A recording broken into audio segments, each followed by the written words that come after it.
Hello everyone. इस video में 1857 के रिवोल्ट के बारे में बात करेंगे। आपने देखा होगा हर एग्जाम के अंदर 1857 के रिवोल्ट से एक दो क्वेश्चन कन्फर्म ही आते हैं। ये अपने आप में हिस्ट्री का एक बहुत ही इंपॉर्टेंट टॉपिक है।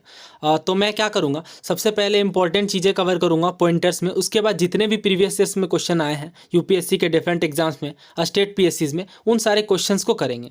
सो आइए स्टार्ट करते हैं। सबसे पहले बट जितने भी पॉइंट हैं वो सारे के सारे आपके कवर हो जाएंगे। आपको पता होगा ब्रिटिश की एक्सपेंशनिस्ट पॉलिसीज़ होती थी, जिसमें वो बहुत ज़्यादा अपने एरिया को एक्वायर करने में लगे हुए थे। सब्सिडरी अलायंस वाले वीडियो में भी मैंने आपको बताया था कि किस तरह से ब्रिटिशर्स चाह रहे थे कि ज़्यादा से ज़्यादा एरिया को एक्वायर किया जाए। बहुत ही ज़्यादा इकोनॉमिक एक्सप्लॉयटेशन किया गया। मैंने आपको जमींदारी सिस्टम वाली वीडियो में बताया था कि किस तरह से दिन प्रतिदिन हर प्रकार के लोग, हर वर्ग के लोग अफेक्ट हो रहे थे। जैसे पीजेंट्री क्लास सबसे ज़्यादा प्रभावित हुई थी, जमींदार, लोकल जमींदार भी बहुत ज़्यादा प्रभावित हुए, सिपाही लोगों को भी प्रॉब्लम आई। ये सारी चीज़ें एक साथ मिल करके 1857 में एक वायलेंट स्टॉर्म का रूप लेती हैं, जो ब्रिटिश सरकार को पूरे जड़ से हिला देती हैं। लेकिन 1757 में जब प्लासी का युद्ध हुआ, जिसके बाद से ब्रिटिशर्स ने भारत में अपनी जड़ें फैलाना शुरू की, उससे लेकर के 100 साल के बाद का पीरियड यानी 1857 का, ये 100 साल भी कोई बहुत ही ज़्यादा शांति पूर्वक समय नहीं था। बहुत सारे छोटे छोटे रिवोल्ट होते थे, लोकल लेवल पे रिवोल्ट होते थे, और यही कल्मिनेट करके एक बार 1857 में बहुत ही बड़े लेवल पे रिवोल्ट देखने को मिला। आइए सबसे पहले 1857 के विद्रोह के प्रमुख कारणों को समझते हैं। सबसे पहला कारण ही होगा इकोनॉमिक कॉजेज़ का। ईस्ट इंडिया कंपनी की कॉलोनियल पॉलिसीज़, जिसमें वो ज़्यादा से ज़्यादा एरिया को एक्वायर करना चाह रहे थे, ये काफ़ी ज़्यादा लोगों को, आम जनता को प्रभावित की। उसके बाद क्या हुआ, जब जमींदारी सिस्टम लाया गया परमानेंट सेटलमेंट के थ्रू, तो मनी लेंडर जो है वो न्यू लैंडलॉर्ड के रूप में उभरना शुरू हुए। उन्हें तो फ़ायदा हुआ, बट पीजेंट्री क्लास पूरी तरह से डगमगा गई, और वो बहुत सारे पीजेंट्स जो है वो अदर वर्क में भी शिफ्ट करना शुरू कर दिए। सिर्फ किसान ही नहीं, बल्कि जो नॉर्मल आर्टिसन और हैंडीक्राफ्ट वर्कर होते थे, हाथ से सामान बनाने वाले, हथकरघे, इन सारे लोग भी काफ़ी ज़्यादा प्रभावित हुए। और जो ईस्ट इंडिया कंपनी है, वो धीरे धीरे इंडियन स्टेट को एनेक्स करना शुरू करती है, doctrine of left, subsidy alliance, different methods के थ्रू। तो इससे क्या हुआ, जो बहुत सारे लोगों को, क्राफ्ट वर्कर को जो राजा पेट्रोन्स देती थी, यानी जिसके तहत राजा के तहत वो काम करते थे, वो सारे लोग भी बेरोजगार हो गए, जिससे भी उनमें काफ़ी गुस्सा था। अगर आप 1853 के कार्ल मार्क्स के कथन को समझेंगे तो आपको ये चीज़ें और भी ज़्यादा क्लियर हो जाएंगी। कार्ल मार्क्स का कहना था कि ये ब्रिटिश इंट्रूडर ही थी जिसने भारत के इंडियन हैंडलूम को बर्बाद किया और भारत के स्पिनिंग व्हील को भी डिस्ट्रॉय कर दिया। England began with depriving the Indian cottons from the European market, then introduce twist into Hindustan, and in the end inundated the very mother country of cotton with cottons. बहुत ही ज़बरदस्त कथन इन्होंने दिया है। ये कह रहे हैं कि इंग्लैंड में जो है इंडियन कॉटन यूरोपियन मार्केट से लेते थे, फिर ये जो कि मदर कंट्री है कॉटन की, उसे ही कॉटन से वंचित कर दिया। नाउ बात करते हैं पॉलिटिकल कॉजेज़ की। हालांकि जब भी आपको मेंस में क्वेश्चन लिखने आए, इससे कॉजेज से रिलेटेड अगर आपको कुछ लिखना हो तो हमेशा चीज़ों को इंटरलिंक करके दिखाएं।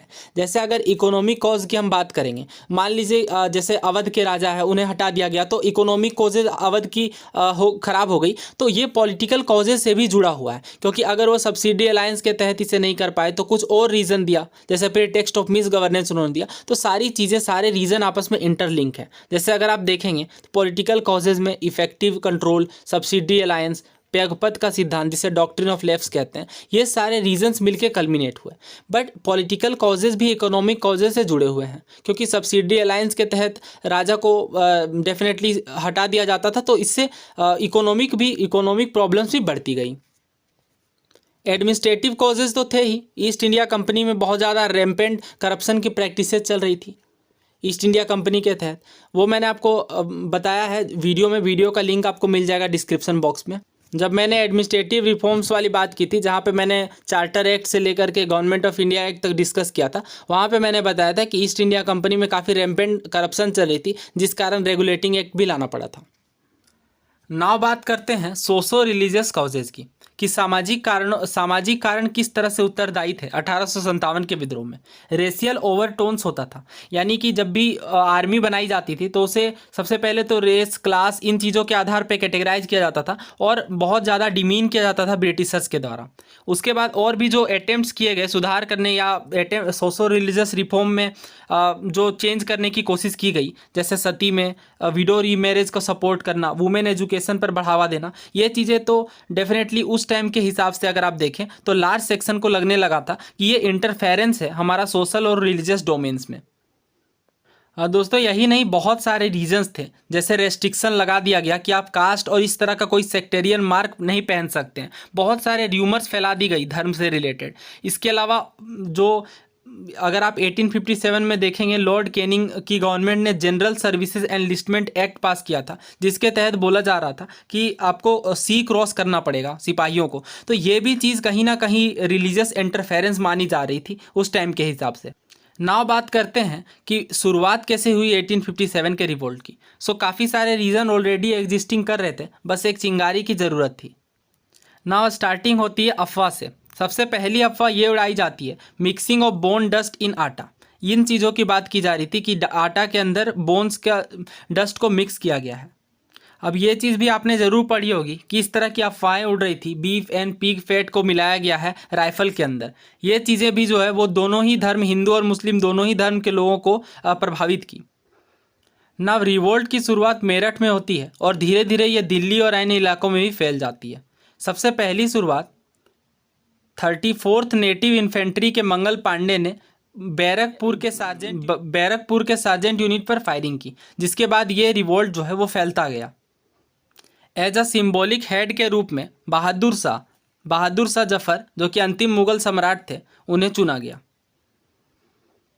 दिल्ली जो है वो जल्द ही ग्रेट रिवोल्ट का सेंटर बन गया और बहादुर शाह को सिंबॉलिक हेड के रूप में चुन लिया गया। अब ये जो बात है mutiny of soldier into a revolutionary war, अब इन्होंने जो सोल्जर की म्यूटिनी है उसे रेवोल्यूशनरी वॉर के रूप में कन्वर्ट कर दिया और धीरे धीरे ये रिवोल्ट बाकी एरियाज में भी फैलता गया। देखते ही देखते आम जनता ने भी 1857 के रिवोल्ट्स को ज्वाइन किया और अवध और बाकी नॉर्थ वेस्ट प्रोविंस वाले इलाके में ये रिवोल्ट आम जनता के द्वारा काफ़ी ज़्यादा देखने को मिला। हर प्रकार के लोग जुड़ते गए, प्रीजेंट्री, आर्टिसन, शॉपकीपर, डे लेबरर, जमींदार, ये लोग भी काफ़ी तेज़ी से जुड़ते गए 1857 के रिवोल्ट में। सिविलियंस तो जुड़ते गए, बट यहाँ पे एक बात और गौर करने वाली है कि जो एजुकेटेड मिडिल क्लास थी इंडिया के अंदर, उन्होंने ना ही 1857 के रिवोल्ट को दबाने की कोशिश की, ना ही उसमें ज्वाइन किए, बल्कि वो अनअफेक्टेड रहे। इसके पीछे क्या रीज़न था? मेन रीज़न ये था कि उस टाइम पे एजुकेटेड मिडिल क्लास या अपर क्लास को ये लगता था कि जो ब्रिटिश है वो रिफॉर्म्स करना चाह रही है, सुधार लाना चाह रही है और इसमें कोई प्रॉब्लम नहीं है अगर ब्रिटिश राज भी एग्जिस्ट करता है तो। ये उनकी मेन रीज़न थी। हम लोग क्वेश्चन के थ्रू भी समझेंगे इन टॉपिक्स को, इन कंसेप्ट्स को, जो कि अंडरलाइंग कॉन्सेप्ट होते हैं, जनरली इग्नोर कर दिए जाते हैं, बट जनरली जब भी यूपीएससी क्वेश्चन पूछती है तो इस चीज़ पे पूछती है कि उस टाइम पे किस ग्रुप ने सपोर्ट किया, किस ग्रुप ने अपोज किया, या उस टाइम पे सोशो इकोनॉमिक कंडीशन कैसी थी। इन चीज़ों पे जनरली क्वेश्चंस बनते हैं। अब बात करते हैं 1857 के रिवोल्ट में स्टॉर्म सेंटर की, कि कहाँ कहाँ पे ज़्यादा विरोध आगे बढ़ चढ़ के चल रहा था। सबसे पहले समझना पड़ेगा दिल्ली की कंडीशन को। दिल्ली में क्या हो रहा था, बहादुर शाह जफर जो कि अंतिम मुगल सम्राट थे, उन्हें सिंबॉलिक हेड बना दिया गया, बट जो रियल कमांड थी वो जनरल बख्त खान के हाथों में थी। अब देखिए, बहादुर शाह की जो पर्सनालिटी थी वो वीक हो चुकी थी, वो ओल्ड एज हो चुके थे और उनमें लीडरशिप क्वालिटी लैकिंग दिखाई दे रही थी, जिससे क्या हो रहा था, दिल्ली के नर्व सेंटर में ही जो पोजीशन है वो कमज़ोर दिखाई पड़ रहा था। कानपुर में क्या कंडीशन थी? कानपुर की नेचुरल चॉइस ही नाना साहब थी। नाना साहब जो है वो बाजीराव सेकेंड, जो कि लास्ट पेशवा थे, उनके एडॉप्टेड सन थे। अब नाना साहब was expelled by the English from Kanpur. नाना साहब को इंग्लिश के द्वारा, ब्रिटिशर्स के द्वारा कानपुर से हटा दिया गया और उसके बाद सर ह्यूज व्हीलर ने कमांड किया स्टेशन को और सरेंडर करवा दिया नाना साहब को 27 जून 1857 में। नेक्स्ट बात करते हैं बरेली की। बरेली में लीड कर रहे थे खान बहादुर। अब ये जो खान बहादुर थे वो रोहिलखंड के राजा के डिसेंट थे। उसके बाद सबसे इम्पोर्टेंट सेंटर बिहार के जगदीशपुर की, यहाँ पे लीड कर रहे थे कुंवर सिंह। नेक्स्ट देखिए, फैज़ाबाद से लीड कर रहे थे मौलवी अहमदुल्ला। ये मद्रास के नेटिव थे बट फैज़ाबाद मूव किए थे नॉर्थ में, और यहाँ पे इन्होंने स्टीप बैटल लड़ा ब्रिटिश ट्रूप्स के खिलाफ। ये one of the leading storm centre के रूप में इन्होंने अवध को लेकर के आए। नेक्स्ट बात करते हैं रानी लक्ष्मीबाई ने। लॉर्ड डलहौजी जो थे उन्होंने adopted son to succeed to the throne after her husband Gangadhar Rao died. So actually doctrine of left क्या था, आपको पता होगा डॉक्ट्रिन ऑफ लेफ्ट के बारे में अगर आपने पढ़ा हो तो। डॉक्ट्रिन ऑफ लेफ्ट जो कि लॉर्ड डलहौजी के द्वारा लगाया गया था, इसमें यह बोला जाता था कि अगर कोई किंग है और उसके पास अपना बायोलॉजिकल सन नहीं है तो एडॉप्टेड सन को राजा नहीं बनने दिया जाएगा। और यही हुआ था झांसी के केस में। झांसी के राजा जो थे राजा गंगाधर राव, उनके जो बेटे थे एडॉप्टेड सन, उन्हें गद्दी पर नहीं बैठने दिया गया। सो इस वजह से रानी लक्ष्मीबाई ने रिवोल्ट किया। रानी लक्ष्मीबाई के साथ तात्या टोपे भी जुड़ गए जो कि नाना साहब के एसोसिएट थे। और कानपुर में जब नाना साहब की हार हो गई, कानपुर की लॉस हो गई, उसके बाद तात्या टोपे ने झांसी में ज्वाइन कर लिया। दोस्तों, झांसी की महारानी की वीरता की गाथा हम सब ने सुनी है। सर ह्यू रोज जो कि उस टाइम पे झांसी के रानी को हराने वाले थे, उन्होंने क्या कहा था देखिए, हियर ले the women who was the only man among the rebels, यानी विद्रोहियों में एकलौती मैन है जो कि महिला है। ठीक है, ये ह्यू रोज का कहना था। नेक्स्ट बात करते हैं शाहमल की। शाहमल बरोत उत्तर प्रदेश से ताल्लुक़ रखते थे। शाहमल गांव टू गांव जाते थे रात में और हेडमैन को मोबिलाइज करते थे कि हमें ब्रिटिशर्स के अगेंस्ट में रेबल करना है। और ये 84 देश के भी हेड थे। 84 देश का मतलब 84 गांव है, और इनकी किनशिप टाइज जो है वो 84 देश तक लाई करती थी। शाहमल ने काफ़ी सारे लोगों को ऑर्गेनाइज किया और government building, destroyed the bridge, river, और जो मेटल के रोड बनाए गए थे जो भी ब्रिटिश राज के प्रतीक माने जाते थे, उन सभी चीज़ों को भारी क्षति पहुंचाई। नेक्स्ट बात करते हैं मौलवी अहमदुल्ला शाह की। मौलवी अहमदुल्ला शाह ने काफ़ी प्रमुख रोल निभाया 1857 के रिवोल्ट में। ये हैदराबाद में एजुकेटेड हुए और बहुत ही यंग एज में प्रीचर बन गए। अब इनके हाथ में एक डंका होता था, ड्रम होता था, इसलिए इन्हें पॉपुलरली डंका शाह के नाम से जाना जाता था। डंका शाह नाम काफ़ी पॉपुलर हुआ 1857 के रिवोल्ट में, और इन्होंने काफ़ी पुरजोर तरीके से रिवोल्ट को लीड किया। इन्होंने बैटल ऑफ चिन्हट की लड़ाई में ब्रिटिश फोर्सेस के खिलाफ लड़ाई लड़ी, हेनरी लॉरेंस को हराया। अब देखिए, बहुत सारे लोगों को ये भी लगने लगा था कि इनके पास इनविंसिबल है, यानी इन्हें नहीं हराया जा सकता, ब्रिटिश इन्हें कभी नहीं मार सकते, और इनके पास मैजिकल पावर है। नाउ देखते हैं कि रिवोल्ट को किस तरह से सप्रेस किया गया, किस तरह से दबाया गया। रिवोल्ट जो है वो फाइनली सप्रेस कर लिया गया बहुत ही जल्दी, और ब्रिटिश ने दिल्ली को कैप्चर कर लिया 20 सितंबर 1857 में।